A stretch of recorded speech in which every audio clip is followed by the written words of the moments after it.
Welcome to Week in One, where we take a look at news that made headlines this week. Let's get into it. Well, he's been dishing out the dirt on politicians, government officials and former business associates. But earlier this week, Angelo Agrizzi found himself at the center of a racism scandal. The state capture inquiry had an audio recording of a racist rant involving the former Bosasa COO. In it, he uses the K word in reference to fellow executives Joe Gumede and Papa Lishabane. Agrizzi has admitted he's a racist. I appreciate the fact that we're going to be open and transparent, Chair, but also you need to play the whole 3 hours because you need to hear what started it. I'm not finding excuses. Listen, I'm embarrassed of myself. I'm ashamed of myself for ever doing that. But please, just understand the context. No sleep. I was beside myself, and I'm not going to make excuses. You can even hear me slur. I haven't made an excuse about this. But once again, Chair, I am a racist. I agree. Judge me on that. It's fine. Then it was the former Chief Financial Officer, Andries van Toner's turn. He says he's behind the infamous video of Gavin Watson stashing away wads of cash in his vault. He says the video was recorded after it came to light that Watson planned to implicate him and the former COO, Angelo Agrizzi, in wrongdoing.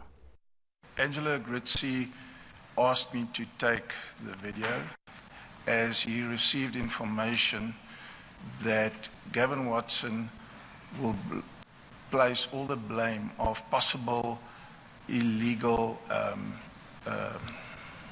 conduct on myself and Angelo Agrizzi. And Gavin Watson always boasted that he has never signed any document which might incriminate him. And therefore, I took the video to show that Mr. Gavin Watson had indeed his hands on the cash and was very much involved in it. Chief Magistrate Desmond Nair has been implicated in the Bosasa scandal. Former Bosasa employee Richard Leroux says the controversial firm installed security systems worth 200,000 rand at his Pretoria home. Nair presided over convicted murderer Oscar Pistorius' bail application. A Mr. Desmond Nair. At whose instruction? Trevor Matenja instructed Angelo Agrizzi, who instructed me. And do you know who Mr. Desmond Nair is? I have no clue who he is, Chair. And how many properties were attended to? Only one property, Chair. And where was it situated? In Pretoria. Can you recall when you attended to the property? I cannot recall. And can you recall how many times you went to the property? Can I give you the background on the project? Yeah. I recall Angelo was very cross with this project because what had happened was they had sent a project manager out to this premises and he went in a Sondolo uniform and questions were raised by the security company that's guarding his house as to why is Sondolo coming to do a installation of this magnitude at this house. And I had to go there afterwards and do another survey, and I was questioned and asked, I said, well, I don't know who you're talking about. I don't know a company called Sondolo IT. I said, we're just here under instruction to come and do a survey and to come and install equipment. Nomgcobo Jiba tried to undermine the corruption case against the late former police commissioner, J.K. Silebi. That's what the deputy NPA boss, Vili Hoffmeyer, has told the Mukoro inquiry. It's looking into Jiba's and another suspended NPA official, Lawrence Mkhwebi's, fitness to hold office. ENCA's Gavin Watson reports. Vili Hoffmeyer is so far the most senior NPA official to testify against Nomgcobo Jiba and Lawrence Mkhwebi. He says it appears as Jiba and Mkhwebi had been trying to sabotage the NPA's work. It's incredibly difficult to have people working in the organization who, at the end of the day, are either spying on the organization to give information to accused people or trying to sabotage its work in various ways. He's told the inquiry Jiba and Mkhwebi supported former National Police Commissioner Jackie Selebi's bid for a stay of prosecution. That application ultimately failed. Hoffmeyer is also accusing Jiba of being involved in a plot to target high-ranking police officers and prosecutors.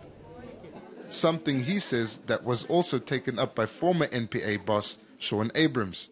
I think my problem is that once you start manipulating the outcome of cases to please politicians, that ends up being a disaster for the NPA, as we have seen over the last few years.